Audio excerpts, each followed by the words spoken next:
Bismillahirrahmanirrahim. Baik, kita masuk lebih dalam teman-teman sekalian. Materi kita tentang masalah bagaimana caranya saya mengenal pasangan saya tanpa pacaran. Ustadz kan tadi bilang jangan pacaran. Sebenarnya saya bukan larang pacaran ya. Saya bolehkan pacaran tapi setelah nikah. Pacaran sampai hamil boleh. Tapi akad nikah dulu. Mau safar sama-sama, masuk hotel, hamil, punya anak 20 silakan. Malah berpahala gitu kan. Tapi jangan sebelum nikah. Tapi kan Ustaz, bagaimana caranya saya kenal pasangan saya? Saya kan tidak tahu sifatnya, tidak tahu dia secara fisik bagaimana. Ada 4 poin dikenal dengan konsep ta'aruf dalam Islam. Ini kalau antum melakukan, tidak butuh kenalan lama-lama sama dia. Hari itu bisa kenal, hari itu pun bisa jadi suami istri. Ini sudah kaidah syar'i. Itu yang terjadi di kalangan para salafus salih, dari sahabat, dari para tabi'in. Yang pertama kita kenali fisik. Fisik ini yang disunnahkan, lihat wajah dan telapak tangan, cukup. Karena yang sering interaksi, muka sama telapak tangan ini. Sebagian ulama mengatakan wajah ini adalah simbol dari kepala sampai ke perut, telapak tangan ini kemaluan sampai ke kaki. Lihat itu sudah cukup. Kata Nabi SAW, lihatlah sesuatu yang menarik dari calon pasanganmu. Ini sunnah Nabi. Jadi kita lihat wajah dan telapak tangan. Dan boleh nazar syar'i, datang ke rumahnya, ada mahramnya, dia duduk dan kita boleh ngobrol sama dia. Tanya, kalau jadi istri maunya seperti apa, bagaimana kalau ada anak-anak, gitu kan. Ditanya, tapi depan mahramnya. Nazar syar'i dibolehkan. Bahkan sunnah Nabi SAW melihat ini, nazar. Yang kedua, setelah melihat, ya, tapi ini saya sarankan jangan cuma lihat foto ya. Karena foto bisa diedit-edit sekarang. Begitu kita lihat fotonya putihnya luar biasa. Begitu masuk hitamnya luar biasa. Gitu. Jadi ketemu lihat langsung. Sunnah Nabi itu lihat. Fisik ya. Yang kedua, kenali keluarganya. Nah ini untuk mengenal poin penting. Kata ulama, keluarga dari ayah, kayak ayah saya sama ayah istri saya, itu akan menurunkan nanti ke keturunan kita fisik. Warna kulit, rambut, fisik itu akan turun dari keluarga ayah saya dan keluarga ayah istri saya. Makanya kalau kita lihat keluarga ayahnya saja. Oh keluarga ayahnya, misalnya putih-putih, oh berarti anak kita nanti akan begitu. Makanya pernah ada sahabat, dia putih, istrinya putih, yang keluar hitam. Ya Rasulullah, lapor. Gimana nih ceritanya nih? Ini jadi tanda tanya, putih-putih keluar hitam. Kebetulan sahabat ini punya peternakan unta. Kata Nabi SAW, kau punya unta nggak? Ada ya Rasulullah. Warna apa untamu? Coklat muda. Yang jantan sama betina. Ada anaknya nggak? Ada. Apakah anaknya sama warnanya sama ibu induknya? Ayah sama ibunya? Dia bilang tidak ya Rasulullah. Ada warna hitam, ada warna coklat muda, ada coklat tua. Kata Nabi SAW, kenapa? Kenapa anaknya nggak sama dengan induknya atau ayah ibunya? Kata dia, mungkin dari jalur keturunannya. Kata Nabi SAW, anakmu juga begitu. Pernah lihat nggak? Suami istri tapi anaknya beda sendiri. Itu karena ini dari kakek-kakeknya dulu. Ada keturunan begitu, gitu kan? Kalau dari keluarga ibu saya sama ibu istri itu karakter, sifat secara umum. Jadi kita lihat sifat umumnya keluarga. Kalau ada satu dua orang yang tidak baik itu bukan jadi tolak ukur. Sifat umumnya keluarga. Berarti antum sudah bisa kenal sifatnya dia dan nanti keturunan kita. Sederhana, hari itu juga sudah bisa. Yang ketiga, kenali lingkungannya.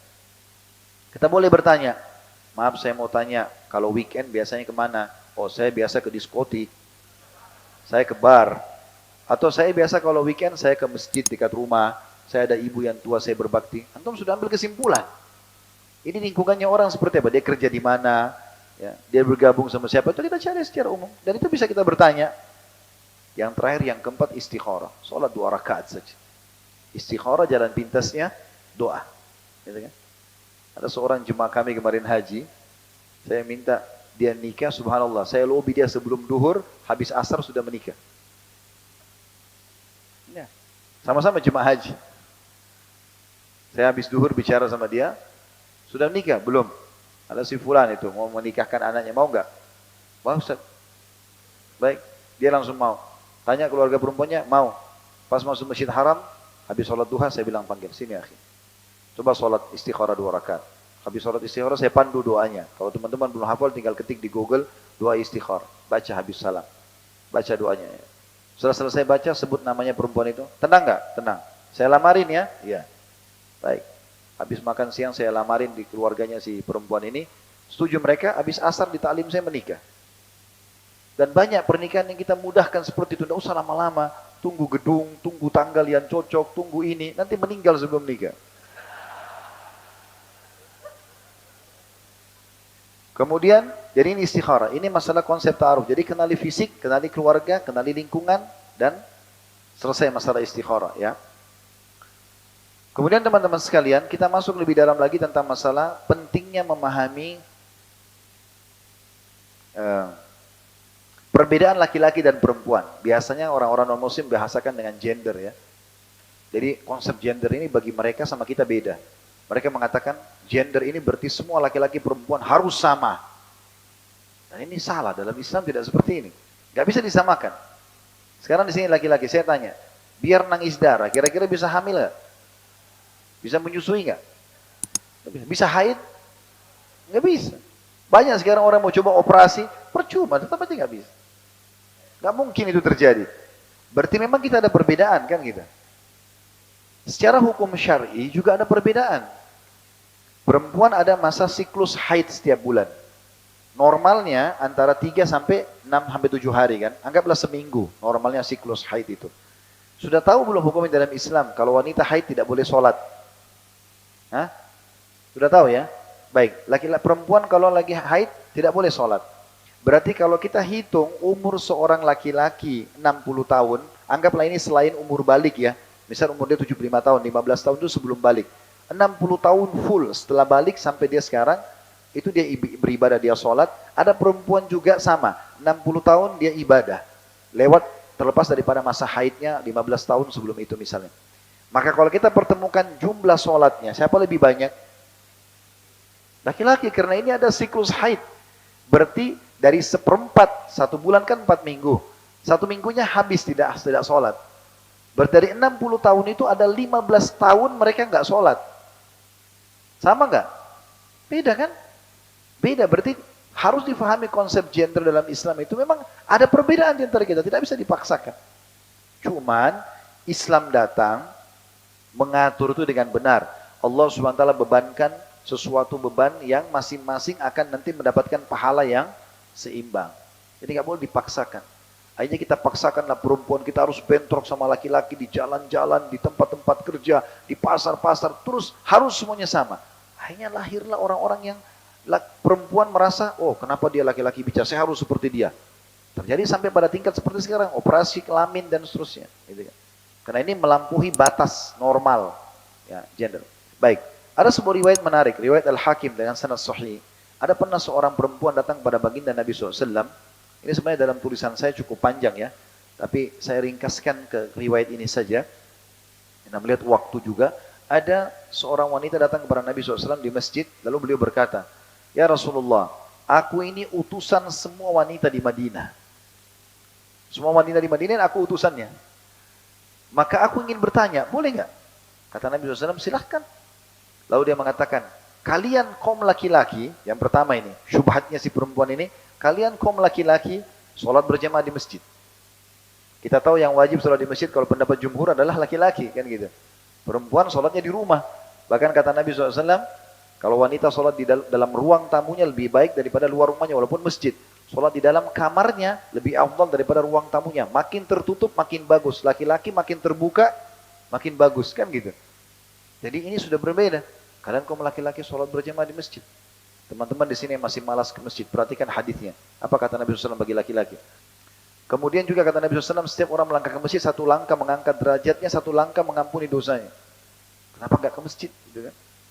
Tapi perempuan ini berkata, kalian laki-laki sholat berjamaah di masjid. Maksudnya seakan-akan beliau bilang, kami enggak sholat, enggak wajib nih. Walaupun boleh perempuan ke masjid ya. Karena dalam hadis sahih riwayat Ahmad, kata Nabi SAW, la tamna'u ima Allahin masajid. Jangan kalian tahan para hamba wanita Allah untuk sholat di masjid gitu ya. Tapi laki-laki cenderung disuruh. Yang kedua, kalian mencari nafkah buat kami. Perempuan tidak ada kewajiban cari nafkah, sunnah saja. Tapi kalau wajib laki-laki. Bahkan kata Nabi SAW dalam hadis riwayat Muslim, kafa lil mar'i ithman ay yudayyi'a man yaqutu. Cukup berat siksaan bagi seorang laki-laki membengkalikan kewajiban nafkahnya. Jadi dosa besar, bagi perempuan tidak. Teman-teman sudah tahu kenapa kita laki-laki dapat 2 bagian warisan, perempuan 1. Apa sebabnya? Allah bilang, lidzakari mithlu hadzil unthayain. Laki-laki dapat 2 bagian dari perempuan. Karena perempuan dalam setiap keadaannya aman. Sebelum nikah dinafkahi oleh ayahnya. Setelah menikah dinafkahi oleh suaminya. Kalau laki-laki tidak. Kita ini laki-laki wajib dinafkahi oleh ayah kita sampai balik saja. Setelah balik sudah sunnah. Teman-teman yang sudah kuliah di sini, nggak bisa Anda bilang, ayah biaya kuliah saya. Nggak bisa, itu bukan kewajiban. Tapi kalau beliau mau kasih itu sedekah. Jangan dipaksakan, gitu kan? Karena kewajibannya cuma sampai itu.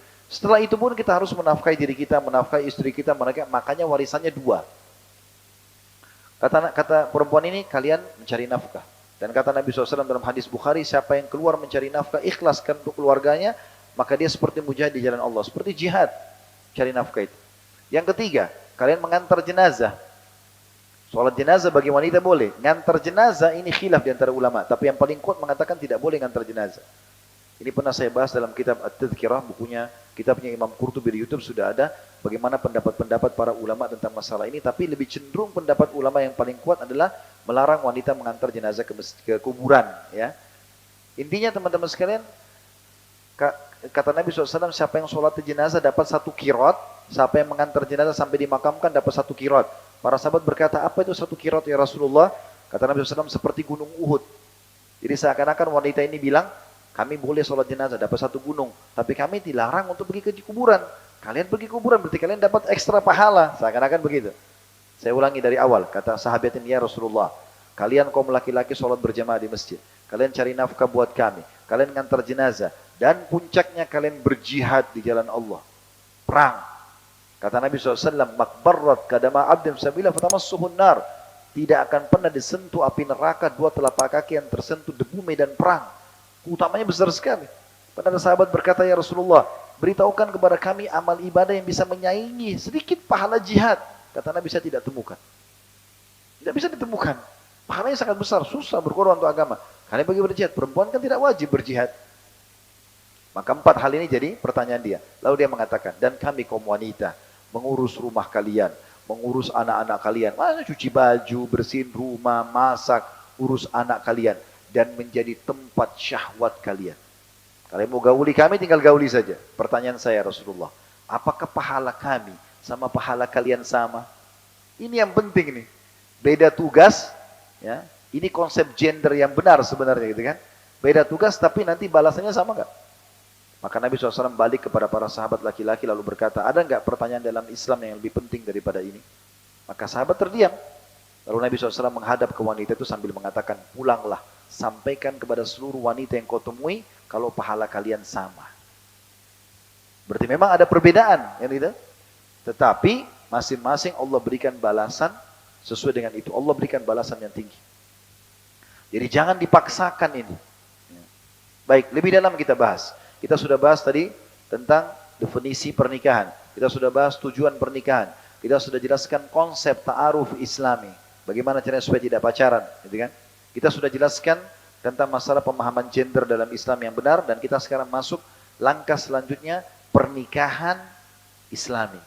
Bagaimana cara menikah? Bagaimana kita melakukan pernikahan itu agar tidak ada dosa di situ. Ya. Intinya teman-teman, pernikahan dalam Islam ibadah, tidak boleh ada pelanggaran syariat. Seperti misalnya terbuka aurat. Akhwat kita sudah pakai jilbab. Jangan karena menikah lalu pakai baju adat lagi. Gitu kan? Ini nggak boleh. Ada seorang wanita di Madinah, kisah nyata terjadi. Sampai diberikan judul dalam kisah itu, malam pertama di surga. Wanita ini sangat patuh, solehah luar biasa. Dia menikah, intinya pada saat mau nikah, habis sholat asar, rupanya dia lupa berwudu, terus dirias. Biasa mungkin rias 1 jam, 2 jam rias perkawinan pengantin ini. Menjelang azan maghrib, azan, dia baru sadar gitu. Ternyata dia belum wudu. Ibunya kebetulan tidak terlalu dekat dengan agama, tapi dia beda, dia sangat solehah. Lalu dia mengatakan, saya lupa wudu, saya harus wudu. Kata ibunya, enggak usah, nanti aja dijamak sholatnya. Dia bilang, enggak ada udzur jamak ini. Nantinya dia sedikit bersikeras sampai ibunya akhirnya izinkan dia harus wudu, maka make upnya kena air lagi otomatis. Itu ditebarkan sejadah, dia sholat maghrib di ruangan itu. Sujud pertama di rakaat pertama anak perempuannya nggak bangun-bangun. Ibunya panggil, ayo cepat nak, nggak bangun. Sampainya ibunya penasaran, disentuh, jatuh, sudah meninggal dunia. Bayangkan kalau pada saat itu dia tidak sholat maghrib, kewajiban dia, hanya karena ikuti ibunya. Kita boleh patuh pada orang tua, tapi ingat sabda Nabi SAW, La ta'ata li makhlukin fi ma'siyati khaliq. Tidak ada kepatuhan pada makhluk yang berbuat maksiat kepada sang pencipta. Wajib patuh sama orang tua, tapi kalau dilarang sholat nggak boleh. Karena itu maksiat kepada Allah, kecuali kita lagi sholat sunnah. Orang tua kita panggil, kita batalin kan gitu. Tapi kalau wajib tidak boleh sama sekali. Sama juga dengan kasus maksiat ini, ikhtilat, bercampur laki-laki perempuan yang bukan mahram. Ini subhanallah kita sayangkan, di Jakarta kejadian itu. Ya. Dan saya pernah datang, kemudian saya tinggalkan acara perkawinan itu beberapa kali dari kerabat kami, dari orang-orang yang kami kenal mengundang. Akhirnya saya merasa fitnah besar dan banyak ditinggalkan. Jadi menjadi ajang pertemuan yang luar biasa. Datanglah penyanyi-penyanyi yang terbuka auratnya, kemudian datanglah perempuan yang masih muda-muda, laki-laki muda-muda, ini dengan cantiknya, ini dengan gagahnya, lalu mereka bertemu dengan wanginya, janjian, bahkan mereka jadikan kalau di hotel-hotel bintang 5 ajang untuk berzinahan, janjian langsung booking hotel di atas. Semua karena masalah pencampur bauran ini, gitu kan. Kenapa nggak dilakukan secara syar'i? Saya pernah waktu salah satu guru kami di Madinah, Dr. Saleh Suhaimi hafizahullah, beliau buta matanya, beliau pernah menikah, dan salah satu, karena beliau poligami, salah satu istrinya adalah pernah belajar sama kami di Makassar dulu. Waktu itu saya tawarkan ada syekh mau nikah gini, alhamdulillah dia mau. Sampai sekarang Masya Allah masih bersama di Madinah dan semoga langgeng rumah tangganya. Sudah lebih dari 12 tahun menikah dan punya anak perempuan juga sudah gadis. Intinya, pada saat menikah itu, syekhnya telepon saya, dia bilang, Khalid tolong adakan acaranya, nanti saya nyusul datang. Saya adakan di Makassar di Hotel Bintang 4 waktu itu. Lalu saya buat secara syar'i, ada hijabnya, pemisah laki-laki perempuan, dan tidak ada sama sekali ribut-ribut, penyanyi-penyanyi segala macam, mempelai laki-laki di sini, mempelai perempuan di sini. Laki-laki masuk satu pintu, perempuan masuk satu pintu. Itu sampai saya didatangin sama manajer hotelnya. Pak, saya baru lihat pernikahan seperti ini. Rasanya nyaman juga ya. Jadi tamu bisa ngomong satu sama yang lain. Biasanya kan kalau musiknya besar ngomongnya gimana? Kamu tinggal di mana? Gitu kan susah. Ngomongnya susah, teriak-teriak. Musik speaker dekat telinga, gitu. Susah itu. Dan laki-laki jadi akhirnya menikmati juga si perempuan ini di depan matanya. Ya, datang salaman, peluk-pelukan, kan jadi masalah. Sampai kan sering ribut. Ternyata mantan pacarnya datang, ini, jadi masalah. Tapi perempuan sini laki-laki, tamu perempuan sana, tamu laki-laki di sini, selesai. Oh ini bagus juga ya, ini yang saya paham secara syar'i, saya bilang gitu. Contoh saja ya. Sama juga dengan teman-teman, banyak orang kita tidak paham. Orang-orang barat sering mengadakan standing party, jadi acara tapi berdiri, nggak ada kursinya. Tujuannya agar hemat secara ekonomi.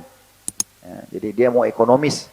Jadi caranya kalau dia sewa satu ruangan, dia cuma sewa meja-meja. Kursinya per kursi lumayan, hemat sekian. Tapi orang kita mengambil mentah-mentah, dianggap seperti model.